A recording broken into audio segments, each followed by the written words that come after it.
प्रधानमंत्री ने लोकसभा में राष्ट्रपति के अभिभाषण पर धन्यवाद प्रस्ताव का जवाब देते हुए कहा कि आज देश में स्थायी और फैसले लेने वाली सरकार है। भारतीय रिजर्व बैंक ने रेपो दर में 25 आधार अंकों की बढ़ोतरी की। अब ये 6.5% कर दी गई है।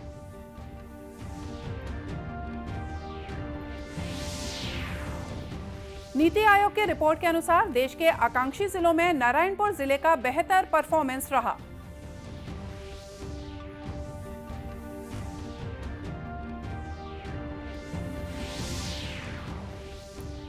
और 4 आईपीएस का तबादला। डीआईजी पारुल माथुर को एसीबी से सशस्त्र पुलिस में सरगुजा भेजा गया। सारंगगढ़ बिलाईगढ़ के एसपी बदले।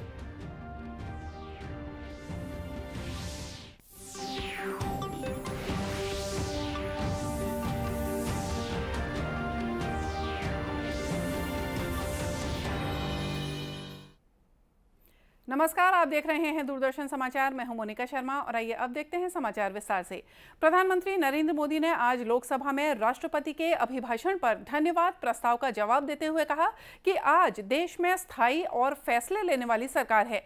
एक निर्णायक और पूर्ण बहुमत से चलने वाली सरकार है। ये वो सरकार है जो रिफॉर्म कर रही है। हम इससे पीछे हटने वाले नहीं हैं, चलते रहेंगे।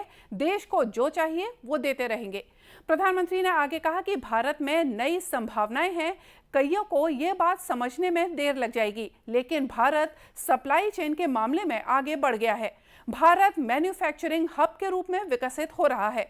दुनिया भारत की समृद्धि में अपनी समृद्धि देख रही है। निराशा में डूबे हुए कुछ लोग इस देश की प्रगति को स्वीकार ही नहीं कर पा रहे।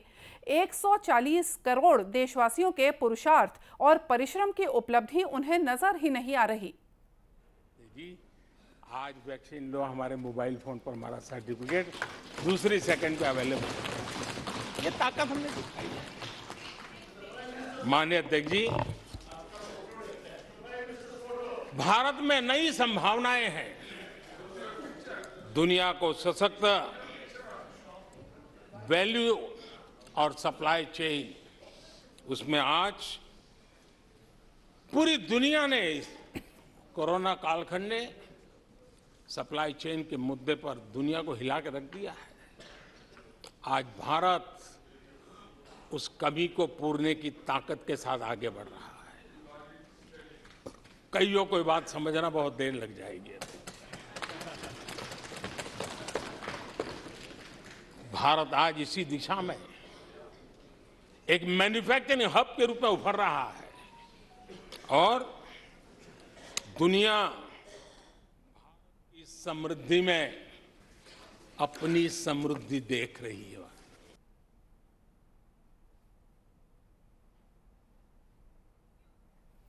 प्रधानमंत्री ने कहा कि चुनौतियों के बिना जीवन नहीं होता है। चुनौतियां तो आती हैं, लेकिन चुनौतियों से ज्यादा सामर्थ्यवान है 140 करोड़ देशवासियों का जज्बा।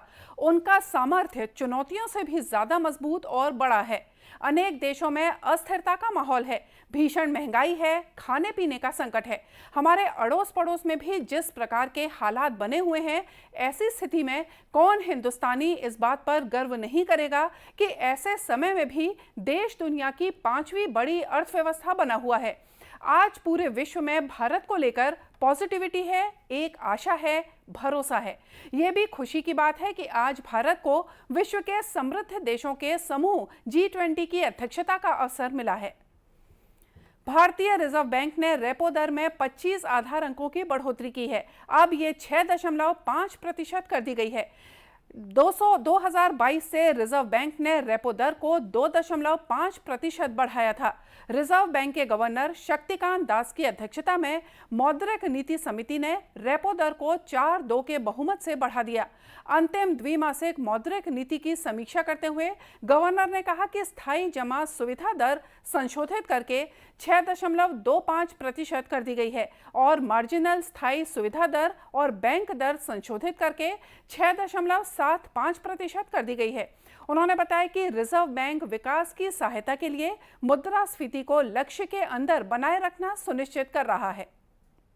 As you would be aware, the Monetary Policy Committee, that is the MPC, met on 6th, 7th and 8th February Based on an assessment of the macroeconomic situation and its outlook, the MPC decided by a majority of 4 members out of 6 to increase the policy repo rate by 25 basis points to 6.5% with immediate effect. Consequently, the standing deposit facility, that is SDF rate, will stand revised to 6.25%, and the marginal standing facility, that is the MSF rate, and the bank rate to 6.75%. The MPC also decided by a majority of 4 out of 6 members to remain focused on withdrawal of accommodation to ensure that inflation remains within the target going forward while supporting growth. Reserve bank के governor ने कहा है कि 2023 के budget में पूंजीगत व्यय और बुनियादी ढांचे पर अधिक बल दिया जाएगा। यह आगामी वर्ष में आर्थिक गतिविधि को मदद देगा। उन्होंने कहा कि भारतीय अर्थव्यवस्था उतार चढ़ाव के वैश्विक घटनाक्रम के बीच लचीली बनी हुई है। अनुमानित वास्तविक सकल घरेलू उत्पाद दर 2022-23 के लिए 7% होगी। यह राष्ट्रीय सांख्यिकी संगठन के पहले अग्रिम अनुमान के अनुरूप है। केंद्रीय राज्य मंत्री मीनाक्षी लेखी ने हाल ही में लोकसभा में पेश किए गए आम बजट को अमृतकाल का बजट बताते हुए कहा कि ये एक संतुलित बजट है। उन्होंने कहा कि 2013-14 में यूपीए की सरकार थी, तब केवल 16 लाख रुपए का बजट हुआ करता था, जो अब बढ़कर 45 लाख करोड़ हो गया है, जो ये दर्शाता है कि देश में विकास हो रहा है। 2013-14 में जब इनकी सरकार थी, तब टोटल बजट की जो आउटले होता था वो 16 लाख करोड़ था।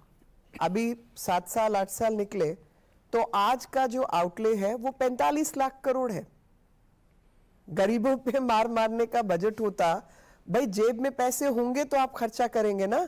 16 लाख में किस किस को क्या क्या खिलाओगे, कितने मकान बनाओगे, किस किस को पानी पिलाओगे, पानी में डुबो के मारने लायक था। लेकिन अभी 16 लाख से बढ़कर 45 लाख करोड़ आपके देश का बजट बढ़ा है, तो यही बताता है कि किस तरीके से गरीबों की मुश्किलों को दूर करने का ये बजट है। केंद्रीय मंत्री मीनाक्षी लेखी ने कहा कि देश आगे बढ़ रहा है, देश का युवा तरक्की कर रहा है, ये खुश होने वाली बात है। उन्होंने कहा कि वर्ष 2014 से पहले देश की प्रति व्यक्ति आय 88,000 रुपए होती थी और आज 1.9 लाख रुपए हो गई है, यानी कि दुगनी हुई है। नीति आयोग द्वारा दिसंबर 2022 के लिए जारी की गई champion of change delta ranking में छत्तीसगढ़ के नारायणपुर जिले का परफॉर्मेंस बेहतर रहा है। देश में घोषित 112 आकांक्षी जिलों में से ओवरऑल परफॉर्मेंस श्रेणी में शीर्ष 5 जिलों में नारायणपुर जिला चौथे स्थान पर है। वहीं स्वास्थ्य और पोषण श्रेणी में नारायणपुर जिले का स्थान तीसरा है। गौरतलब है कि छत्तीसगढ़ में स्वास्थ्य और पोषण को लेकर अनेक योजनाएं चलाई जा रही हैं। मुख्यमंत्री सुपोषण अभियान से जहां किशोरी बालिकाओं और महिलाओं को एनीमिया से मुक्त करने का प्रयास किया जा रहा है, तो वहीं मुख्यमंत्री हाट बाजार क्लिनिक, दाई दीदी क्लिनिक, स्लम स्वास्थ्य योजना, हमर लैब और मलेरिया मुक्त छत्तीसगढ़ जैसी योजनाओं से लोगों को स्वास्थ्य संबंधी सुविधाएं बेहतर तरीके से मिल पा रही हैं। इसके सकारात्मक परिणाम भी सामने आ रहे हैं। राज्य सरकार ने भारतीय पुलिस सेवा के 4 अधिकारियों का तबादला किया है। गृह विभाग द्वारा आदेश के अनुसार एसीबी मुख्यालय में उप महानिरीक्षक पारुल माथुर को छत्तीसगढ़ सशस्त्र बल में सरगुजा रेंज का डीआईजी बनाया गया है। 2009 बैच के अधिकारी और मुख्यमंत्री सुरक्षा के पुलिस अधीक्षक प्रखर पांडे अब एसीबी के उप पुलिस महानिरीक्षक होंगे। वहीं राजेश कुकरेजा को सारंगढ़ बिलाईगढ़ के पुलिस अधीक्षक पद से हटाकर आशुतोष सिंह को नया पुलिस अधीक्षक बनाया गया है। 2012 बैच के राजेश कुकरेजा अब भिलाई में तैनात छत्तीसगढ़ सशस्त्र बल की प्रथम वाहिनी के सेनानी होंगे। छत्तीसगढ़ में लिपाई पुताई के काम आने वाले गोबर से अब इमल्शन और डिस्टेम्पर पेंट तैयार किया जा रहा है। गोबर से पेंट बनाने की शुरू की गई पहल काफी कारगर साबित हो रही है। विभिन्न सहायता समूहों की महिलाएं गोबर से पेंट बनाने के व्यवसाय से जुड़ गई हैं। दुर्ग जिला पंचायत के मुख्य कार्यपालन अधिकारी अश्विनी देवांगन ने बताया कि जिले के गांव लिटिया और केसरा में गोबर से प्राकृतिक पेंट बनाने का काम शुरू किया गया है। जय मां गायत्री स्व सहायता समूह गौठान में डिस्टेम्पर और इमल्शन पेंट के साथ ही पुट्टी का भी निर्माण हो रहा है। इसकी बिक्री दुर्ग जनपद पंचायत के सी मार्ट में की जा रही है। जिले में प्राकृतिक गोबर पेंट हम लोग 2 गौठानों में इसका निर्माण अभी चालू कर दिए हैं, जिसमें से एक गौठान में इसका कमर्शियल प्रोडक्शन हो रहा है, एक गौठान में अभी ट्रायल प्रोडक्शन हो रहा है। जिस लिटिया के गौठान से अभी तक हम लोगों ने 1400 लीटर के आसपास गोबर पेंट का निर्माण किया है और इसको बाजार उपलब्ध कराने के लिए छत्तीसगढ़ शासन की योजना सी मार्ट के माध्यम से लोगों तक उपलब्ध करा रहे हैं। वर्तमान में हमारे लिटिया स्थित गोबर पेंट यूनिट से लगभग 2.5 लाख का हम लोग गोबर पेंट बेच चुके हैं। केसरा में हमारा इमल्सन का प्रोडक्शन स्टार्ट हो चुका है। नेक्स्ट स्टेज में वहाँ पे पेंट बनना चालू हो जाएगा और मचांदुर में हमारा जो निर्माण कार्य प्रगति पे है वो इस महीने की आखिरी तक प्रोडक्शन की स्टेज में रहेगी। गोबर से पेंट बनाने के व्यवसाय से जुड़ी महिलाओं का कहना है कि गौठानों में वे पेंट बनाने का काम कर रही हैं। अब गांव में ही उन्हें रोजगार मिलने से उनकी आमदनी भी बढ़ी है। मतलब बाहर से खेत खा जाए पर हमारा नहीं लगे हैं, मतलब गौठाने में काम करके हमारा आर्थिक स्थिति सुधारे हैं। जैसे घर के काम भी मतलब करे के बाद भी हमारे यहाँ आके अपन घर काम के बाद गौठाने भी काम कर लेते हैं, ओखर से हमारा रोजी रोटी भी मिल जाते। बहुत सारा लाभ है। जो मजदूर वर्ग है उससे तो बहुत ज़्यादा लाभ है। मजदूर वर्ग के जो लोग हैं हम लोग उससे बहुत लाभ मिल रहा है, क्योंकि हम लोग काम ढूंढने की जरूरत नहीं पड़ रहा है इधर उधर। अपने गांव में ही रोजगार उपलब्ध हो गया है और सरकार की बहुत अच्छी योजना है, बहुत बड़ी उपलब्धि है ये हमें छत्तीसगढ़ सरकार की, जो लगभग हर जिले में भी तो पेंट यूनिट लग रहा है। जैसे हमारे दुर्ग जिले में लिटिया में ही लगा पेंट यूनिट, तो इससे कम से कम 8 से 10 लोगों की रोजगार उपलब्ध हो गया है। तो 8-10 लोगों 10 परिवार आराम से इसमें जीवन यापन कर रहे हैं काम करके, और सभी लोग आर्थिक सुधर गए इससे, अपने बच्चों को पढ़ा लिखा रहे हैं, कुछ अन्य काम कर रहे हैं। गोबर से बने पेंट की कीमत भी काफी कम है। ये बड़ी कंपनियों के पेंट की तरह करीब 4000 रंगों में भी उपलब्ध है।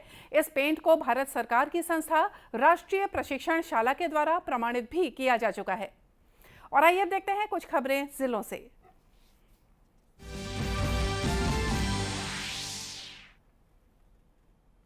जांजगीर चांपा में मनरेगा के माध्यम से गांव-गांव में 7 फरवरी को रोजगार दिवस के दिन रैली निकाली गई, जिसके जरिए ग्रामीणों जॉब कार्डधारी परिवारों को जागरूक किया गया। इस दौरान मनरेगा के तहत सामुदायिक हितग्राही मूलक कार्यों की जानकारी भी दी गई। वहीं ग्राम पंचायत देवरमाल और किरारी में तालाब गहरीकरण कार्य के दौरान रोजगार दिवस आयोजित किया गया।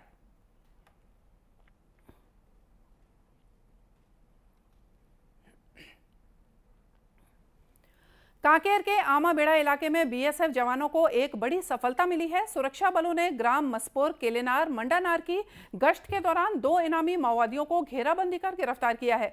माओवादी भीमा पोडियाम पर 8 लाख रुपए और हृदेश कुमेटी पर 2 लाख रुपए का इनाम घोषित है।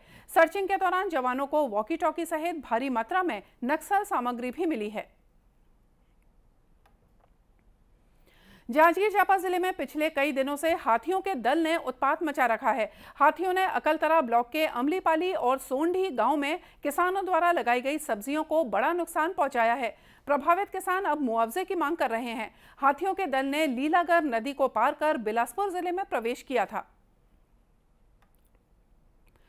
कोंडागांव कलेक्टर दीपक सोनी ने जिले में मनरेगा के कार्यों को निर्धारित समय में पूरा करने के निर्देश अधिकारियों को दिए हैं। उन्होंने कहा कि आगामी सप्ताह से राजस्व पखवाड़े का आयोजन कर 100% राजस्व प्रकरणों का निराकरण किया जाएगा। साथ ही उन्होंने पंजीकृत जॉब कार्डधारी परिवारों को नियमित रूप से रोजगार उपलब्ध कराने को कहा। सिरपुर में प्राचीन नगरी के इतिहास और पौराणिक महत्व को लेकर 1 दिवसीय संगोष्ठी का आयोजन किया गया, जिसमें वरिष्ठ इतिहासकार डॉक्टर SL निगम और डॉक्टर रमेंद्रनाथ मिश्र ने अपने विचार रखे। इतिहासकारों ने संगोष्ठी में उपस्थित स्कूली बच्चों के सिरपुर और उससे जुड़े इतिहास को लेकर उनकी जिज्ञासा और संबंधित प्रश्नों का समाधान भी किया। इस दौरान इतिहासकारों ने सिरपुर के वैभवशाली इतिहास के बारे में अपने विचार व्यक्त किए। और इसी के साथ ये समाचार बुलेटिन यहीं समाप्त हुआ। नमस्कार।